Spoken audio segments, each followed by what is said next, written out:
Hello, everybody, and welcome. As we have everybody start to begin to join us today, we're just going to give it a couple of minutes. And around 1:03, we will introduce you to our fantastic panel and get ready to engage in a very meaningful conversation. We are thrilled that there are over 200 of you who have signed up today to join us, and we are super excited to have you.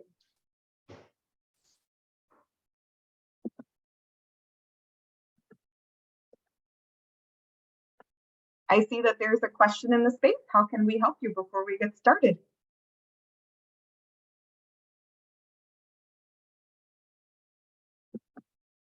Okay, we will let that go.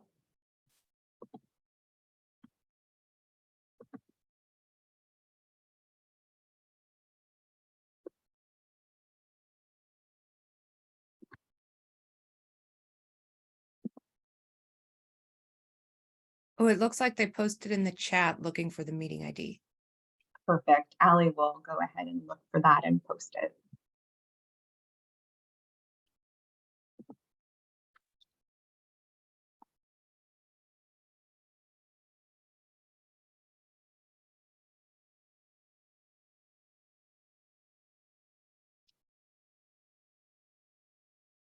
Wonderful. Sasha, why don't we get started? That sounds great. Thank you. Fantastic. Hello, everyone. My name is Gabrielle Sedor, and I'm Anchor's Chief Operations Officer and also our Director of the Anchor Foundation. You can identify me by she, her. We are so glad. Oh, and I'm wearing glasses today. My hair is up, and I have a navy blue turtleneck on with long dangly earrings. We're so glad that you can join us today for today's webinar titled, No, I Won't Calm Down, a conversation about tone policing in the workplace. Back in November, we found ourselves deeply impacted by Nicole Dama, Josh Rael, and Andre Floyd as they provided honest insight into the trauma-inducing experiences that people of color confront daily in the workplace. We also learned that most marginalized employees remain silent, fearing that they'll be labeled overly sensitive, not be believed, or might lose their jobs. Those fears are the fears rooted in the identity aggression of tone policing. Today, we welcome Charlie Goodlet, Policy Coordinator at Liberation in a Generation, Ursula Gruber, Managing Director of Lifeboat Productions, Nick Rangel, Executive Director of the Legal Aid Society of Northeastern New York, Lauren Tillman, Director of Strategic Communications and Marketing at Kencrest, and Anjali Valu, an associate at Ernst Young Parthenon. To provide honest insight into how tone policing reveals itself in the workplace, its impact on employees, and recommendations on how we can create solutions based on a knowledgeable, do no harm attitude, these lovely individuals have volunteered their time to be with us today. Before we get started, I'll turn things over to Sasha, our Director of Education and Intersectional Collaboration, for just a few housekeeping items. Hi, everybody. Welcome. First, please note that this presentation is being recorded. This recording and any other materials that the speakers will provide for you today will be made available via our Anchor Connected community for this particular event. And as always, that will be published the following Wednesday. Second, I'd like to draw your attention to the captioning option made available in Zoom. If you look to the bottom right of your screen, you will see the More option and the 3 dots above. Click on More and you will find the option to turn on the captioning. Note that this is not a certified human captioner, but artificial intelligence. And like artificial intelligence programs are like to do, there may be some odd and nonsensical interpretations, so we apologize for that in advance. Third, please feel free to enter your questions for our presenters in the Q&A option at the bottom of your screen. However, remember that being part of a strong ally is doing our own research. So we kindly suggest that if you can Google the answer to your question, perhaps you shouldn't ask it. Finally, as this is a DIA experience rooted in the lived experience of all of our panelists today, we honor them by not strictly enforcing time. We hope that you can stay with us for the presentation. However, we understand that you might have to leave if we run over the allotted hour. So the good news is we are recording as I previously stated, and you may watch what you missed at a later date and time. So without further ado, I'm going to ask each of our panelists to introduce themselves to the audience, share why they've decided to be a part of today's conversation, and also offer us their own definition of what they feel tone policing is. Charlie, do you mind getting us started today? Absolutely. Good afternoon, everyone. I'm Charlisa Goodlet. I prefer to be called Charlie. My pronouns are she, her, and hers. I currently serve as a policy coordinator at Liberation in a Generation, where we envision building a liberation economy where all people of color have basic needs met, are safe from harm, valued, and belong. Outside of this role, I am a co-founder of NNLB United, a digital and political advocacy organization serving Black movement leaders across New York State. And I've worked on a multitude of campaigns for social justice organizations. I decided to participate in today's conversation because not only have I experienced tone policing throughout my career, but I've seen how other Black bodies and marginalized groups are gaslit about the experiences that we face in toxic work environments. I define tone policing as a tactic of power, privilege, and white supremacy that affects people at all intersections of race, gender identity, class, and disability. And it attempts to force people, especially marginalized folks, to accept the conditioning of the status quo, rather than allowing us to challenge the oppressive structures that we face and the experiences that we have a right to challenge. Thank you, Charlie. Lauren? Hi, everyone. Happy Wednesday.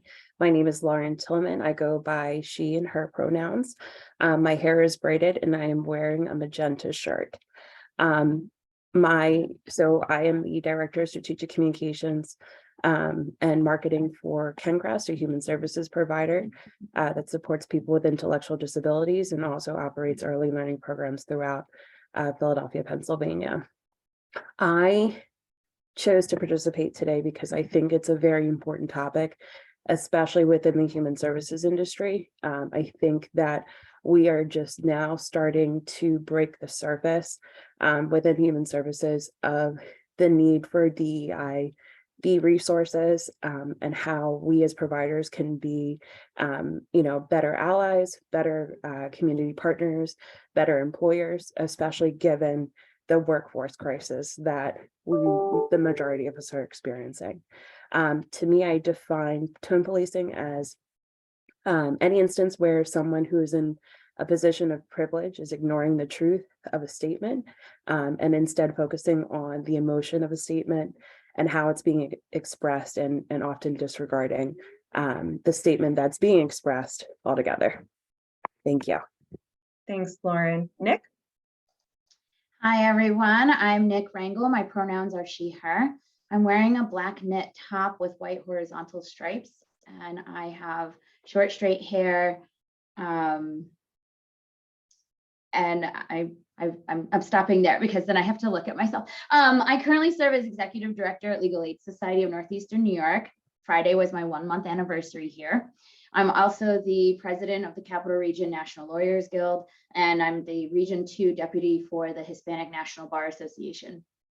I'm a Hispanic woman. I grew up poor. I moved a lot as a military brat, but I mostly grew up in trailer parks before moving to an overcrowded apartment upstate New York, and was emancipated as a teenager. I didn't know where to buy a suit until I graduated law school in my early 30s. So I had a steep learning curve for professionalism and how professionalism rules would impact my professional growth and opportunities. My intelligent ability, experience, and knowledge have always been diminished or overlooked, and often through tone policing. I'm here today because, like most women of color, I've experienced tone policing in the workplace, and I'm committed to using my positions of influence and power to change workplace cultures, to break down arbitrary professionalism rules, and to improve DEIB in my field, which is the field of law. The two previous speakers have really fantastic definitions for tone policing, and when I was preparing, I I knew that they would, and that they'd have such great words for what it means. So I wanted to share sort of an addition to that, which is that tone policing is a tool of supremacy, and its deployment is seen most at the intersectionality of white male hegemony and misogyny. It can be wielded by anyone, like all tools of supremacy, women against women and BIPOC people against BIPOC people, but it is the most powerful when it's used by white men in positions of power. And while the many ways you see its use might come up in this conversation, I'm speaking from a position as a Hispanic woman in positions where tone policing was used by largely white men in power, but by also BIPOC women in power. And I think that's important to keep in mind here. Thank you, Nick. Ursula? Hi, I'm Ursula Gruber. I'm currently the managing director of Lifeboat Productions, a Chicago theater and production company that provides anti-fascist theater through a community of care. I've also been an educator in Illinois for the last 20 years. I'm here today because as a white Jewish woman who was raised with the ideas and goals of professionalism and professional conduct, I have seen the ways that it has been weaponized against both me and my colleagues in whatever situation that we've been in. And I have purple hair, fabulous glasses, and I'm wearing a red knit top. The part that I would like to add to our collective definition of tone policing is that it is the tool by which the person bringing up the problem becomes the problem. And it allows the organization to dismiss the content of any complaint because the person bringing that complaint is the problem. Thank you, Ursula. And Anjali? Hi, everyone. My name is Anjali Valu. My pronouns are she, her, hers. I'm so excited to be here today. I'm a recent graduate out of Cornell University, where I spent a lot of my time focused on DEIA efforts, specifically with regards to professional development organizations. So think business fraternities, consulting clubs, which are normally perceived as elitist in some senses. So part of my time at Cornell was really trying to open the door to as many new members as possible and focusing on recruitment efforts across campus, far and between all majors and walks of life. I also did I was a student athlete, so I did a lot of focus on women of color within athletics. And so this is truly a really great place for me, especially as I transition out of undergrad life into my first job and first real professional role. To continue that work. So based on my previous experience, it brought me to consulting, and I'm currently an associate, bottom of the totem pole, still figuring out this job thing. But that being said, I think something that I've come to experience through my college years was tone policing, and I definitely, through my different roles, was able to understand how to manage it and how to support others in managing it, which is something that, especially as I continue to grow in my new professional role, I would like to continue. So as far as tone policing, I think something that the other speakers mentioned is that the focus is on the person and attacking personal characteristics without knowing background and full truth to what is being stated. And I think that is a tool of harm rather than progress. And so that's something that I'm really excited to dive deeper in today. So yeah, great to be here. And as your moderator, my name is Sasha Sensor. I use she, her pronouns. I'm the one with the background today that says anchor with the half moon. So we're going to go ahead and get started. Many individuals who belong to the dominant culture have never even had to think about tone policing. And I'm sure all of the definitions and examples that you all have provided today have gotten those thinking juices going. However, women, and particularly women of color, tone policing appears to be unfortunately a fact of life. Lauren, could you share with us some of your personal lived experiences, examples to sort of give context to the definitions you've all turned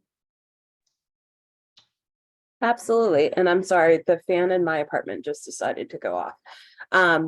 So for me, I've definitely experienced a lot of incidents throughout my life. It's to the point where sometimes I don't always even notice it. Sasha is going to at one point disclose too that there was an incident that took place during a training that I was on with her, and she came to my defense.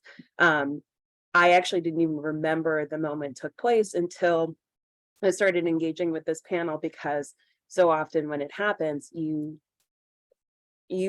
kind of, I think, sometimes get to the point where you operate in autopilot and you just kind of move forward, or it takes a while to process what's taken place.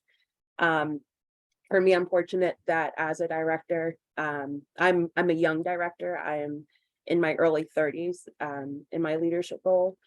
Prior, about a year and a half ago, I had a colleague who reported to me who was 17 years older than me. And she was identified as a white cis female. And within our department, we were responsible for developing the brand standards for our agency. I take inclusion very seriously, and it's something that's very meaningful and important to me, especially even within our brand as a human services provider. And my colleague had a different outlook on some of our brand standards than I did, and we didn't often see eye to eye on things. At the time, she'd recently become my direct report, and we were kind of struggling at the time with a few new revisions that we were making with some of the things on our website, particularly related to our thought leadership initiatives. So at the time, she was working on developing some new web pages, and I had approached her about some of her design choices. And I'm also hyper conscious about how I come off, because I am a Black woman, a Black and Latina woman in a professional setting where you don't see very many Black and Latina women in human services. So I'm always very, very hyper conscious of my tone, of how I provide feedback, and my facial expressions. It's something that I learned early on in college, to be aware of those things. And even in the tone that I'm using right now and smiling, it's kind of that autopilot kind of way that I've learned to protect myself in situations, and be as disarming as possible. So in the same tone, the same smile, and I provided her feedback and kind of that hamburger approach, where you say something positive, you provide the constructive criticism, and then you end it with something positive. Well, my colleague did not appreciate it. And instead of addressing the feedback that I was giving her, she decided that my tone was being aggressive, and that I wasn't being appropriate, and ended up turning around and saying, you're being really a pain in the ass about, these design choices.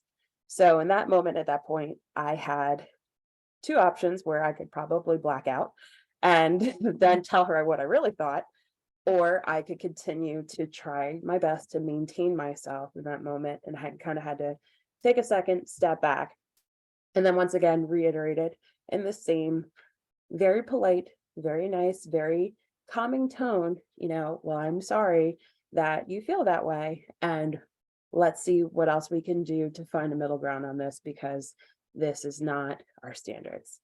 And I would appreciate your support and your cooperation to finding that middle ground. And that's how I had to end the conversation. I'm naturally not someone who yells. It's not something that I have ever done growing up. So my tone, I'm like I said, I'm very conscious of my volume and my tone when I'm doing things. So to have someone take something and almost kind of gaslight it in that moment, along with tone policing, it took me back a little bit. So I think that was probably one of my worst recent experiences with tone policing. And I hope that I don't find myself in that position again, at least at this current agency. Thank you, Lauren, for sharing that story. We talk really a lot about the importance of seeing, hearing, and valuing people. So, Charlie, this year, Anchor's staff has made a commitment to each other that we want to do our best as an organization to make sure that every member is seen, heard, and valued. And this is because we believe that everybody who comes to work should ultimately feel like they belong in community, in the discussions of committees, etc. So what we love here too is that our members often feel that way as well. Unfortunately, we know that sometimes though tone policing can certainly get in the way of somebody feeling seen, heard, and valued. Charlie, could you speak to us about how tone policing incidents could actually impact an employee, especially with feelings of erasure? Absolutely. And before I begin, I have a slick black ponytail, headphones in my ear, and I am wearing a turtleneck black dress. Okay, so I've witnessed tone policing show up in workspaces as a combination of erasure, the erasure of experiences, concern, the validity of the challenges that we present within the workplace. And I want to share one of my experiences that I've had personally and how that made me understand how erasure shows up with regards to tone policing. So in one of my previous roles, I served as one of 3 Black people, 2 Black women in my department. And we began noticing that our other coworker was consistently showing up to work delayed, and the assignments were not being fairly distributed amongst us as a team, which created a lot of stress for the 3 of us who were always present, showing up, and essentially policing ourselves to be on time. When I decided to speak about my experience to my boss at the time, he was more concerned about the tone of the discussion and asked me, "You're not trying to be a snitch, right?" And that ultimately led to a situation where what my concerns were not properly handled. And it was clear that he was ignoring what I did present and how it was affecting our team dynamic. The snitch part of the conversation coming from a white man was violent. It's racial violence, period. And I think when you experience tone policing, and while you should always push back against it, it can make you shrink and invalidate every concern that you have moving forward beyond just that initial experience. And so it's clear that not only is tone policing exploitive, but you recognize when it shows up in the workplace, like, oh, you care about what I can produce, but you don't care enough about my safety or to value the needs that I'm presenting. And that should never be ignored. Not only does it impact the mental health of the person who experiences tone policing, but you kind of up and decide whether or not that workspace is actually for you if you're going to constantly experience those instances of tone policing, which I would like to say that none of the people that I worked with now work at that former place, as they should not, myself included.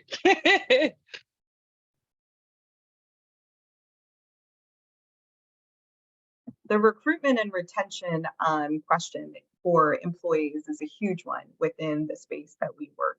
And we are looking all the time to bring new voices, new potential leadership opportunities into our organization. So Anjali, you're part of that generation of up and coming leaders.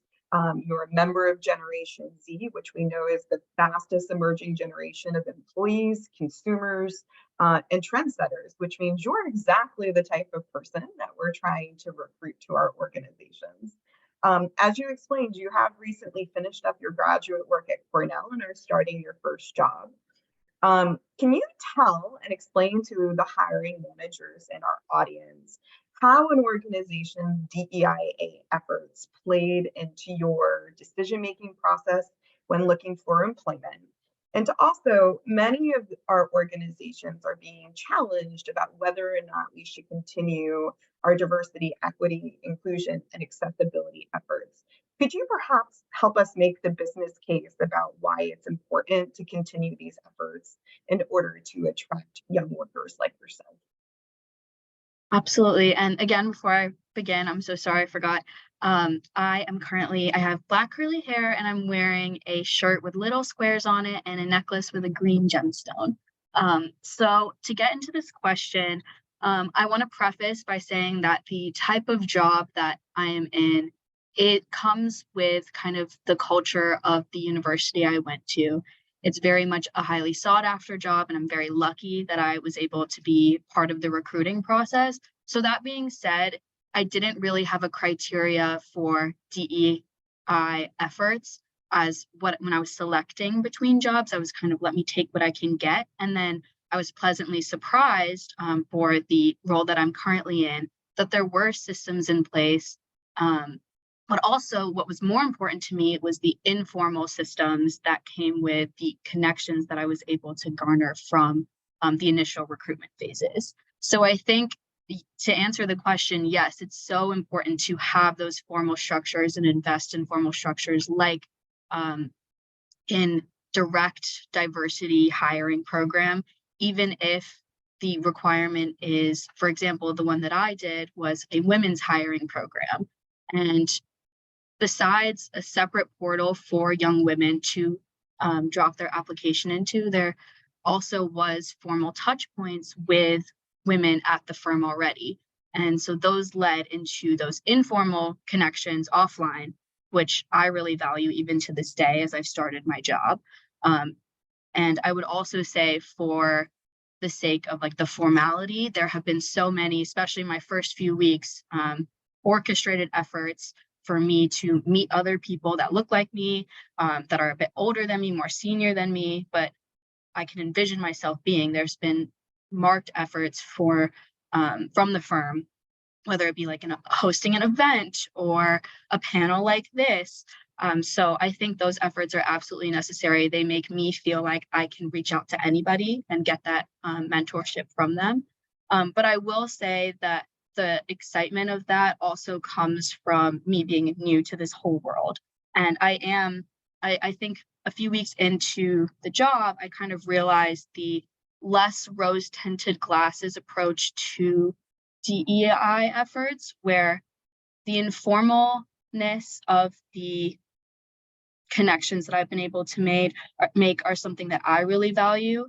But again, the other efforts that are more directly tied to maybe specific harder conversations like tone policing, there are trainings, there are methods of reporting. But as somebody who is on the bottom of the totem pole, I know my peers are clicking through those trainings as fast as they can, just to get them complete, not really taking away what to actually do in situations that might feel uncertain.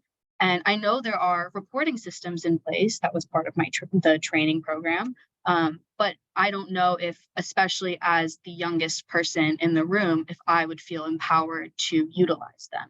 So I think the next step, beyond continuing to make those structured efforts to recruit diverse talent, is to help integrate that diverse talent through some of the more like required activities when you're actually hired. So that would be kind of where I would see this going. And I will say, even with having those avenues of a women's hiring portal and specific women events, I was still the only woman of color in my new hire class. So there's also that element of, yes, the door is open, but bringing more people through the door is going to be the next step. And then actually making the structures in place benefit those people, I think is still a challenge. And I don't directly know the answer of how to fix it, but I definitely think, at least from my recent experience, we're on a great track. Awesome. Ursula, you and I, as queer Jewish women, we certainly understand how systems of oppression result in marginalization, powerlessness, and cultural imperialism. However, we're going to be honest, you and I are clearly the two whitest faces on this panel and in this space today. And when it comes to a Black and white binary, it means we are identified and all of our experience are moved into that white category. Having known you and worked with you for a number of years, I know that you use that whiteness to make sure that you are an ally to your Black and Brown colleagues, and that you have often done workshops focusing around white supremacy culture. One of the tenets of white supremacy culture is that it uses these concepts we're talking about, professionalism, civility, niceness, and false politeness, as tools of power. Could you explain what that means a little bit more to our audience today? Because it feels like it could be very jargony, but in real life, it's the pain and the emotions that marginalized people face on a regular basis. Sure. I'd like to call back here to Charlie's definition of tone policing as a method we use to force those who are marginalized to accept the status quo. When we're talking about a situation in the workplace where somebody is bringing up a problem that they see, for instance, if Anjali were to describe how she feels about colleagues clicking through the diversity trainings as quickly as possible. What would happen in that situation is in a firm where professionalism and civil discourse are highly valued, Anjali would have to take all of her emotions about that situation and mold every part of her response to fit that largely white, largely male corporate culture. And so just in the conversion of her expression from how she would naturally express to expressing it within the context of that workplace, she's already diminished part of what she would want to say. And as somebody who has brought up situations where there has been overt racism in a workplace, I have been told that by not hamburgering it between two slices of positive feedback, that is counterproductive to the workplace culture. And I'm sure that that's a phrase or something like it has been heard by every one of us in the room. One of the things that I really want to bring to light here is the emphasis of niceness, politeness, and civility with emotional detachment. If you are in the situation and you are experiencing the situation, you are not likely to be emotionally detached from the situation. If you are a supervisor who does not belong to the same marginalized group or has difficulty empathizing with that marginalized group, you are likely to view it as a clinical problem to be solved. In that situation, we are emphasizing and really supporting the systems of oppression by acquiescing to that civil, polite dialogue. Because if I see something going down in the hallway and I call attention to it, why should I need to do a whole formal tea service before I can get to my point? It feels like that sometimes. Especially, we talked about this in the prep meeting, some of us are not neurotypical. And so our methods of address tend to be more straightforward, tend to use more declarative sentences, fewer extra words of politeness. And because of that, the accusations of extreme emotional reaction, again, separate the person listening from any connection to the content of the complaint. And that's how I see the way that white workplace culture really diminishes other people's voices. Ursula, you were talking about speaking up in the hallway, or if you see something, like being that active ally. And one of my favorite quotes about allyship, which probably might not have been framed at the time it was said, comes from Fannie Lou Hamer. And Fannie Lou Hamer says, "I don't want you to say, honey, I'm behind you. Well, move. I don't want you back there because you could be 200 miles behind. I want you to say, I am with you." And Nick, I know that you share that sentiment of wanting people to be with you. So how can colleagues and coworkers better stand with their peers? What are some counter tactics that those of us listening today can use against tone policing in the workplace? Thank you. And wow, these comments have been so impactful and powerful. Thanks, everyone. I'll probably say that 4 more times, but I think I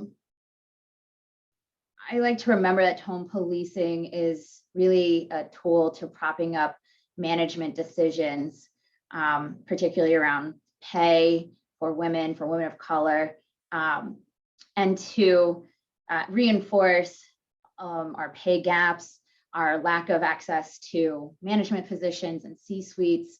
And in scenarios where I've been a third person witnessing tone policing of coworkers or colleagues, and it's taken a lot of practice, and it is really hard to do sometimes, but I have interrupted the policing person and asked them to let the speaker finish what they were saying. I've contradicted the policing person and said, actually, I think that person is saying something important.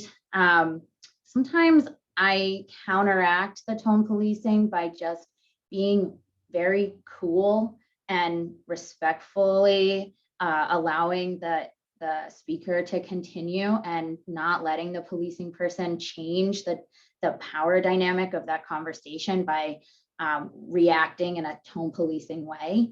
But really importantly, and kind of where I focus a lot of my effort, is that I defend and I stand up for people who are the most often tone policed when it comes to their staff evaluations, when it comes to fighting for other people's raises, when it comes to fighting for other people's promotions, to the supervisors who are typically engaging in that policing. I also mentor young people and people coming up in their careers to help them navigate these very murky waters, and build the tools that they need to either survive, which is what most of it is, or find the support they need in their organizations as well. Thank you. Lauren, how about you? Like, what additional advice would you offer people who want to walk with individuals and want to be allies? I think that in any situation, Nick provided really great feedback. I also find it to be a very gray area. Quite often when we talk about allyship, there is a fine line between being an ally and an advocate and being somebody's voice. And I think that's especially true within disability services, because we constantly walk a very fine line between being someone's voice and helping to amplify it.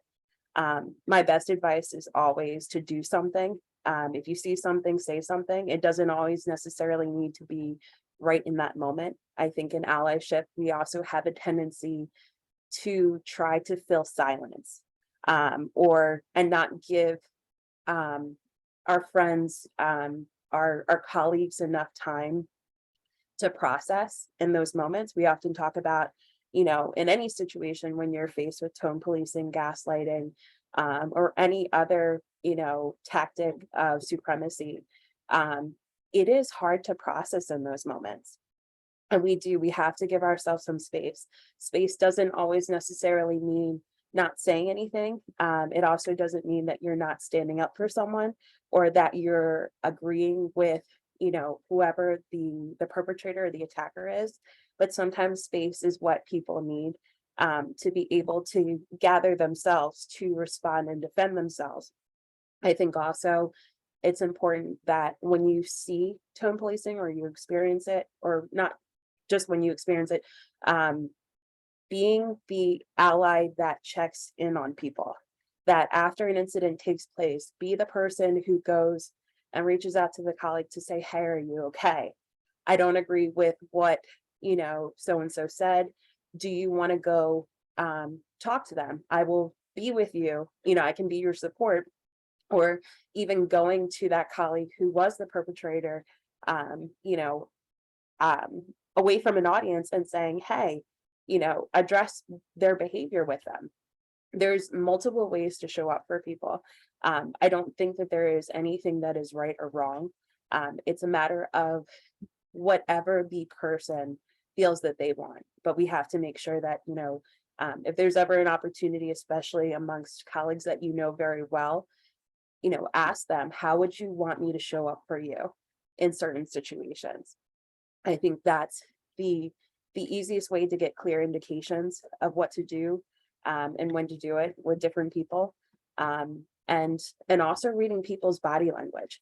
I think that can always be a really good sign as to whether or not they feel strong enough to defend themselves in that moment or to not. I think especially when that moment, Sasha, that you stood up for me, I was definitely kind of like deer in the headlights, flabbergasted, but also not processing what took place. So I appreciated, having you as a colleague and in that moment stepping up for me. And that's just the goal, is just be an advocate, be an ally, show up for people and however they want you to show up for them. Yeah, so we kind of took it out, but we'll acknowledge that the design of this webinar specifically came from watching Lauren get tone policed in a meeting in which we were together. And, wearing the hat of somebody who has in her title the Director of Intersectional Collaboration means that I have to be an accomplice in a space. And the amount of things that ran through my head in that moment of what to do, how to handle it. I was very lucky that I had years of experience and a toolbox to pull from. And I think that's what we're trying to provide today, because even I went, oh Lord, what do I do?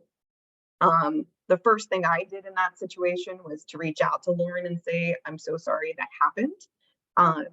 I try to use through questioning my ability to redirect the conversation so that we could focus on something else, or even by asking a question, raise attention for the person who is engaging to see if they would notice it and perhaps have an opportunity to self-correct.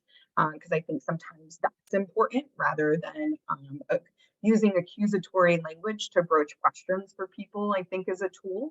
Like, did you mean for it to come off that way? Because I really don't think you did, but it might have been interpreted as such, right? So using the questioning technique as a form of awareness, providing people with resources in a way that they might not have learned before, and understanding with some space and grace that everybody is in a different part of their learning journey. But if you have the resources, I think sharing them is often important. But most important to me in that moment was what Lauren is talking about, was watching her body language. And as an outside observer, the thing that bothered me the most in that moment, Lauren's head went down. Her shoulders slouched forward. She turned her face away from the camera. Whether any of that was intentional, those are the physical results of verbal blows, right? And that's what we're talking about she may not even realize that those were the actions she was taking. But my work has been in deep listening, and deep listening is not always just to the words, but to what the rest of the body is telling us. So I think paying more attention in spaces where you're looking at how people are responding things can be very powerful as well.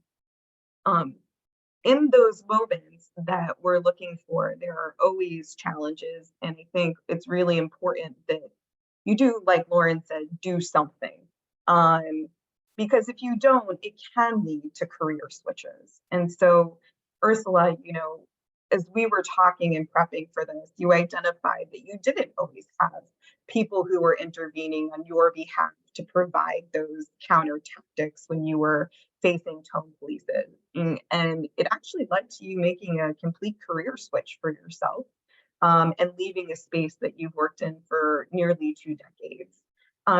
Considering that more and more people like you are being asked to speak up and speak out, and feeling like maybe you shouldn't because of the result of previous tone policing experiences, are there additional tips that you would provide to managers about what they can do to make it a safer space and try to eliminate tone policing in the workplace? Sure. So one of the difficulties is that when we're not doing that deep listening, when we're not trying to understand the content behind a complaint, I think it's important to really sit in a place of compassion that regardless of how somebody is coming at you, at the bottom of every reaction, there is a real complaint. It may not be something you are able to solve. However, that doesn't mean your organization can't solve it. I recently worked with a friend to help him through a situation as a white man, as the director of nursing for a regional hospital, had a woman of color who was working with him who had expressed some real concern to him that he had checked on something with HR. And he could not understand why him talking to HR about her would be a bad thing when he was just trying to make sure she got all of her vacation days. And by bringing in the organization's, diversity and equity officer and having that conversation with the three of them, it became clear that she had had some really negative previous experiences with folks talking to HR about her. And so that, like, one sentence really negatively impacted their relationship. And while he may not have been acting out of a racist sentiment, she couldn't see it as anything else but because of her past experiences. We do react to trauma by putting that traumatic experience as a filter over new experiences. And it takes a lot of time and counseling to sort of break yourself out of that. And so for managers to realize and sort of keep in mind, I may not be the person who caused my direct report to feel this way. However, I am making them feel that way right now. How can I get to the bottom of that? Is there somebody else I can bring into the conversation? Is there somebody who's worked with that person for years, or a past manager that I can work with to get to the bottom of what is going on here? Sometimes it's making sure that they have the same size desk as a new colleague. And I know that that sounds trivial, but when two colleagues are of different races and genders, that can really be an indication that the workplace values them in the same way. And so never write off the content of what someone is trying to tell you because you think that the way that they are telling it to you doesn't belong in your workplace. Sit in compassion with what emotion might be driving them to express themselves that way. And if you feel unequipped to have that conversation, tell them. It is okay to admit you don't know everything.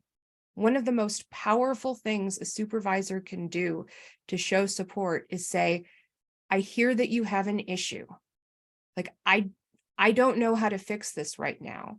Who else can we bring into the conversation to help you? And what is the outcome that you are looking for? By narrowing down to those pieces, your life as a supervisor would be so much easier. Well, it's obviously part of transformative justice, right? Is that we say that we don't just come up with solutions for people who have concerns. We engage them in the process and ask them what they want from the outcome.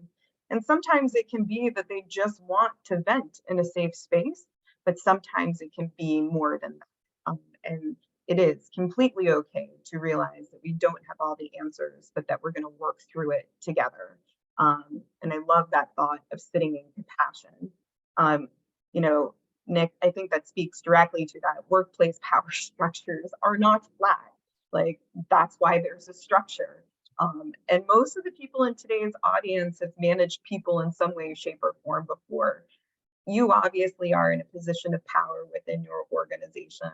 Can you speak to us about how your own personal tone policing moments in your life have changed or shaped the way that you lead your organization? Yes, thank you. And I'm taking so many great notes from all of your experiences and comments today. I just keep leaning like in. Recently, from my own experience, I was told point blank and nearly verbatim by my white male supervisor that they did not trust me. I used those words, I don't trust you or your recommendation, because of how I presented my recommendations to that person.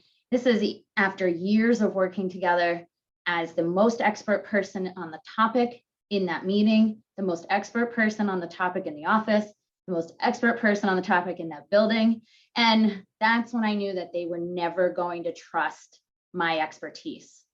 And I think of those day-to-day interactions when I am now, meeting with my direct reports, because there's a lack of respect in tone policing, right? It diminishes your knowledge and your work.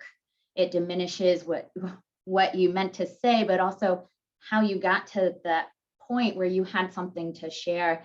And you're sharing it because that's your job to share it. And here in tone policing, even your work is diminished because it's not presented in the way somebody wants to hear it. So, from these kinds of experiences, I work very hard to see through any real or perceived tone that doesn't fit the arbitrary professional standards of white male supremacy, and just hear the information that's trying to be conveyed. And I think many of you have really touched on this sentiment. But as a supervisor, I have to be conscious of my own unconscious biases, my own defensiveness, my own trauma, and how people have responded to me, and make sure that I'm not dismissing information because of the tone that I perceive. I can ask follow-up questions and just make sure I understand the root of the information. I can repeat the information back and invite the speaker to correct me and to correct my understanding of what's being said. And I can check my own emotional reaction to tones, because my nature is sometimes defensive, because I've come from a place where I've had to defend myself. And I have to recognize that people I work with, people I supervise, have also had a life of being tone policed, being diminished, being disrespected. And I may be in a moment of a snapshot of their life, but they've had a whole career of the same kind of trauma that I have, and often worse, and often more, and often deeper, and in no way comparable. But just empathy that our today's conversation is not in a vacuum. We're all bringing all of our experiences to that meeting, and I have to lead with compassion, and I have to listen with empathy. Thanks, Nick. We're going to flip that from the top of the power structure to working their way up, hopefully one day, to the top of the power structure. So, Anjali, you're talking about being in your career, and for full disclosure for the audience, Anjali is a former student of mine from many moons ago. So you can certainly hear the love for her in my voice as we're talking today. But one of the things we've always talked about is the role of mentors and how important mentorship is. Could you describe for the audience, what is your ideal mentor in the workplace, and how would they help you get through some of these challenges, like understanding how to deal with tone policing in the workplace? So how can our people who hold these leadership and management positions mentor young workers like yourself? Absolutely. And not to get all sentimental, but Sasha was the first person I knew that I could call upon to say, that's my mentor. But more than that, she was my advocate. And I think that's an important distinction to make between a mentor and an advocate. And I see both of those types of relationships as critical, and finding them is not as difficult as we may think. And there are these formal structures that introduce you to, here is your assigned mentor, and here is your assigned, I don't know, buddy, whatever, when you're newer to, at least within my job, and I found it to be common, according to my peers, that there's also similar assigned roles, but then those informal roles that become part of your life just from the connections you build, I think are equally important, if not more important. And those are the connections that ultimately turn into advocates. And so I think when we talk about mentors and advocates, there's this notion of a hierarchy that they should be maybe older, like an older sage, wise. But that's what I found not really true. I mean, people in my kind of horizontal cohort have become mentors to me because they each have an experience that I lack that I could learn from in this more horizontal structure instead of a top-down approach. So I think being open to people that are kind of on your same wavelength and knowing that you also have some advice or mentorship to offer them creates a really great reciprocal relationship and takes that nature of hierarchy out of the equation. But I also think defining mentorship is a bit different from defining advocates. So I consider my peers as the ones that will be my mentors, that will go to bat for me when I'm not in the room, that I can always count on. But they're going to help me find a seat at this table, the table that already exists, and they're trying to help me find my way to whatever that might mean, like a new milestone. But the advocates are the people that are going to scooch all of the other plates out of the way so I can also sit down and have my voice heard. And they're going to do that on their own without needing, I guess, me in the room also. They're going to be the ones that know me and can represent me even if I'm not around. And I think that's a lot rarer to find. And if you know, you can think of a few people on your list that can do that for you. You're extremely lucky. But I think the way to find people like that is to start with the mentors that are your friends and then build on that. And then especially when, at least in the position that I'm in now, I'm finding that slightly more senior people are becoming my mentors as I work more closely with them. It's also a factor of time. Like the more time you spend with somebody, whether it be a friend on your same horizontal level or somebody slightly more senior than you, I think as we spend hours and hours working on the same project, they learn to know my values and what gets me going, what shuts me down. And I think being willing to invest that time into understanding somebody else sets you up to be a great mentor and then therefore a great advocate down the road. And I'm lucky my job has a system in place for that. We are assigned a counselor and a buddy who have since become, even though they were formally assigned to me, they've become my friends and my mentor and my advocate. So it's lucky that that kind of formality led into the more, I guess, deeper connection. And we've also discussed the notion of deeper listening. And I think these are those people that are the deep listeners for you. And so finding people that it's definitely difficult, but we can all think of somebody that we deeply listen to. And we can think of maybe a friend or somebody in our life that we want them to win and we're rooting for them. And so the flip side of the mentorship model is taking that energy of knowing you have people in your life you want to win, but being open to letting them support you too, and having that reciprocity of being open to being somebody's mentor, but also being there to accept that help and building those relationships where that help is possible for you and it doesn't just kind of fall on your own shoulders. Thank you. So we're down to the last formal question really of today. And Charlie, that's coming right back to you. We've talked about a lot of different things today, and Anjali has pointed out several formal protocols and reporting structures for tone policing. Could you give people in the audience today just some recommendations of great policies that you've seen implemented that have helped prevent tone policing in the workplace that are more of those formal rather than informal structures? Absolutely. I think this definitely does jump back into what Anjali mentioned earlier, because if we care about dismantling these structures and the settings in which tone policing is allowed to exist, it has to go beyond, right, just mandatory trainings that educate people about these issues to actually committing to putting that into practice to combat it, right? And so what it could look like is reporting tone policing in personnel and human resource offices, not just only a part of bias reporting, but also including disciplinary actions for tone policing. Because if it's something that we want to combat, then we should be implementing some repercussions for people who tone police, right? I actually also think a way in which we can address how we teach tone policing is having people with the lived experience of tone policing and those mostly impacted, talking about it within those trainings that may exist, right?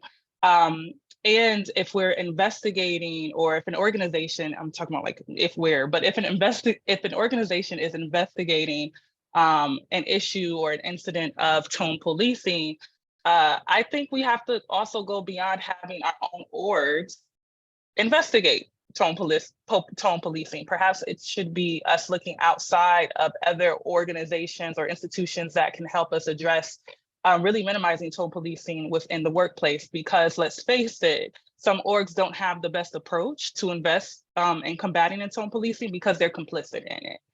So going beyond that and working with other people who are truly committed to it, I feel like will help make tone policing, something that we no longer have to deal with. Wouldn't that be nice?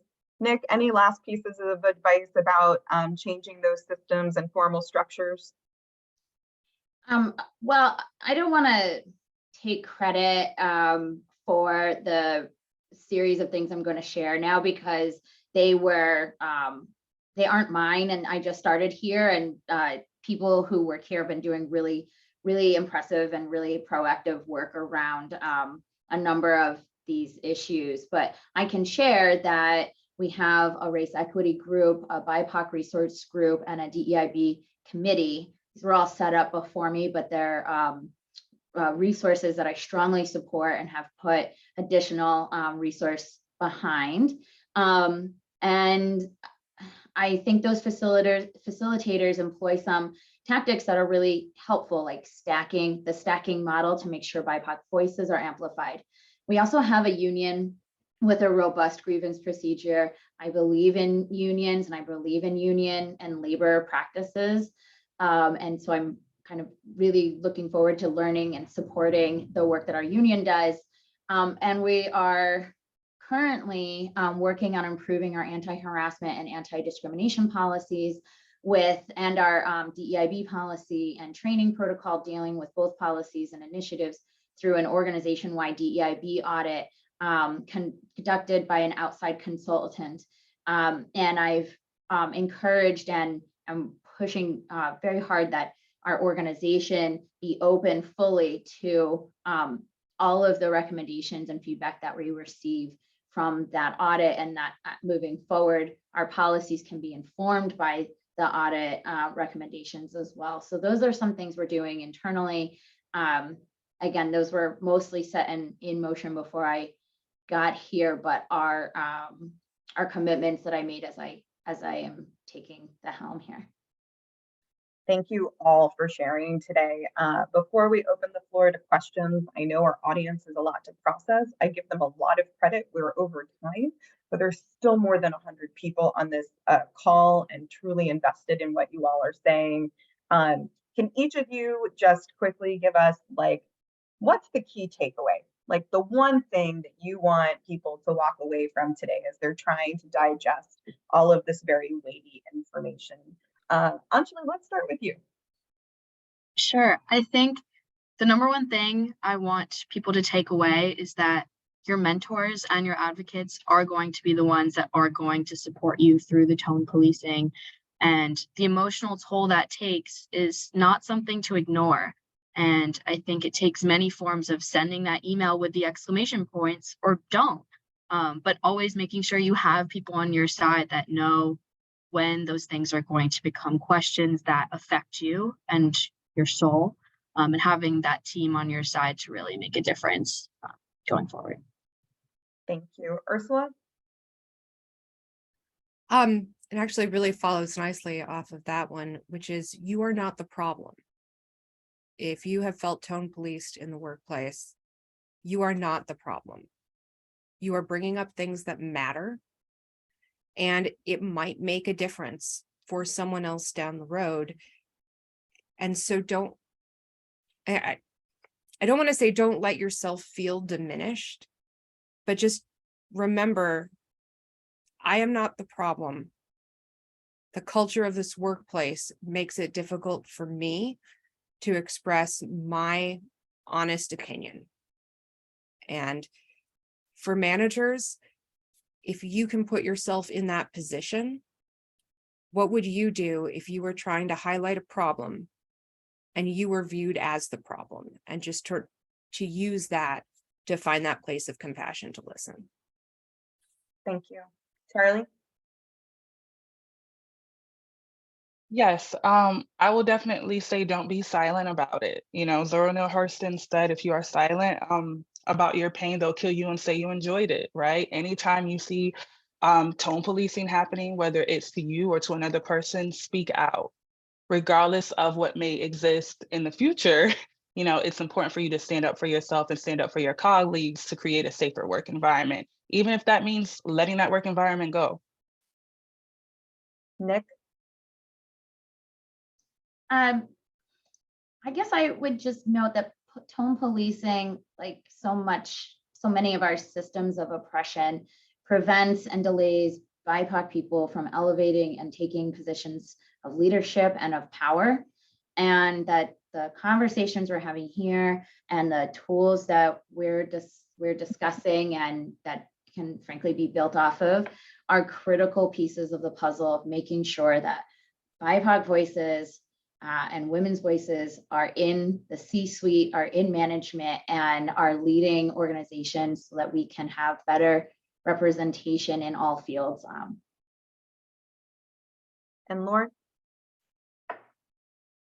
I think just that age-old saying that, you know, with great power comes great responsibility, and being very cognizant of your own privilege, wherever you may fall in a certain hierarchy at any given moment, and being aware of where others rank in any space based on their race, their gender, their age, their socioeconomic status, their ability versus their disability, their religion, nationality, and sexual orientation.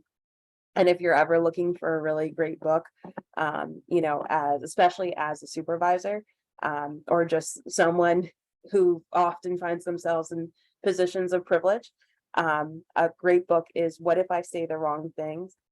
25 Habits for Culturally Effective People by Verna Myers. Thank you so much. We do have 2 questions. Are y'all willing to stick around and answer those for a couple of minutes? Fantastic. So the first one is, have you ever experienced tone policing from people, so from the employee to the supervisor? And how do you go about supporting the supervisor without it appearing like you are sucking up? Anybody want to take that one? Ursula? So as a white Jewish woman, I'm often in situations with other Jewish colleagues who are expressing what they see as anti-Semitism in the workplace. And my Jewish background is very different from a lot of theirs. So we had a situation where a Black female administrator was essentially being used as the scapegoat for a situation that happened. And by speaking up in that meeting to share my own experience of Judaism and how it is different from some of the other things that were being said, and then checking in with that supervisor after and just saying, I saw what they were like, what happened in that room. I just want to make sure you're okay. I did not like it. You don't have to go out of your way, make sure that that person feels heard. And if you can speak up in the meeting in a way that counteracts what someone else is saying, that from your own experience, that can do a lot of good. There's also another person in the questions who've asked, as a white male supervisor, what are some things that I might find myself saying that should tip me off that I'm engaging in tone policing? Ooh, That could be a very dangerous space to end on. Does anybody want to go ahead and take that question? All right, Nick. I don't see a lot of hands. I think there's so many things. I think first you can check in with yourself. If you're hearing information from someone you're supervising and you're having a physical or emotional response to it, but you might be tipped off right then that you're not hearing the information. So if you're feeling defensiveness, if you're feeling frustration or annoyance, if you feel if you're upset in some way towards the person, you really have to stop and say, wait, what am I upset about right now? Is this person really, saying something that's shouldn't be said, or am I responding to how I perceive them saying it? But there are keywords, right? Like if you start feeling, oh, this person's being aggressive, this person's being too passionate, this person is presenting this information in an assertive way that makes me uncomfortable. This person is really animated and too excited about this too, for me to believe or take them seriously. There's so many words or feelings that I think come up when someone starts to feel defensive about someone's tone. And that's your first key, that you might be about to say something about their tone. I think that's a great way to point that out. And as you were talking, I felt like you were writing one of my performance evaluations. Like I had a boss who wrote a bunch of those things once upon a time in my performance evaluation. And I was really, really upset about what was written. I felt like I had been a passionate advocate within a space. I felt like I was trying to lift up the voices that were marginalized. And I think by the time I got to the third page of my evaluation, I was sobbing. And then I got to the very last line. And the very last line of my performance evaluation said, I cared too much about people of color and that I was unwilling to listen to my white male supervisors. And that was the moment that I went, well, maybe I shouldn't be taking this feedback the way that it's being provided. So I think anytime that we're using emotional language to describe behavior in a way where, again, we haven't actually addressed what is the tactical issue at hand versus the way that that message has been conveyed, those descriptors are the things that we should pay attention to. So thank you all for staying around for this extra amount of time today. I'm so pleased that we've had these amazing panelists with us to offer such a wide variety of insights and some resources. Just before we sign off, I want to thank everybody for your time today and just highlight a couple of upcoming events. During the month of February, we're focusing on the importance of relationships. We have a webinar on February 8th called Creating Connections, How People with IBD Are Leveraging Technology to Build Relationships. And another one on February 22nd, hosted by one of our emerging leaders, Dawn Warden, the Director of Corporate and Foundation Relations at ChenCrest. She will be speaking on Relationships Matter, lifelong relationship supports for individuals with disabilities. And she'll be tapping into her personal, professional, and past life as a journalist to share these experiences. And then finally, we want to always see you in person. So if you have not signed up yet for our 2023 annual conference in Chicago, we invite you to go visit www.anchor.org, sign up, and register for our events today. So thank you so much, everybody, for joining us. My colleagues on the panel, thank you so much for joining us today, and we'll see you all next time. Have a great afternoon.